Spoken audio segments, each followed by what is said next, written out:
Ғалымдар бір ай бойы нан жемеудің соңы неге әкелетінін айтты. Медицина консультанты, дәрігер Усама Абу Аржу, наннан бас тартсаңыз, салмағыңыз азайып қана қоймай, организміңіздегі су да азаяды дейді. Себебі ағзаға көмірсу аз түссе, бұлшықет пен бауырда гликоген түрінде жиналған энергия қоры ыдырай бастайды.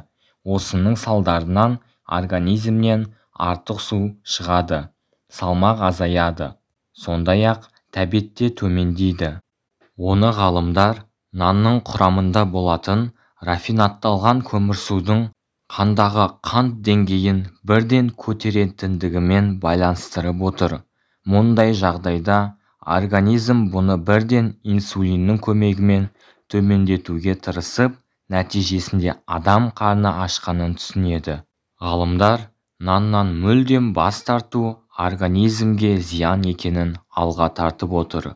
Себебі нанның құрамында болатын тұтас дәнді ұн, магний мен В тобының дәрумендерінің және ағзаға қажетті өзге де заттардың қайнар көзі болып табылады. Сонымен қатар, қандағы холестерин деңгейін қалыпта ұстап, жүрек ауруларының, инсульт, семіздік, екінші типті диабеттің алдын алуға көмектеседі дейді.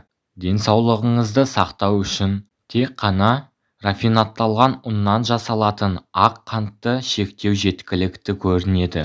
Ем болсын. Құрметті көрермен, ал сіз нанды көп тұтынасыз ба?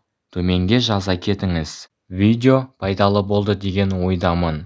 Арнаны қолдау мақсатында арнаға тіркеліп, осы видеоға лайк баса кетулеріңізді сұраймыз. Сіздермен бірге болған Дертке шипа арнасы. Сау, саламатта болыңыздар.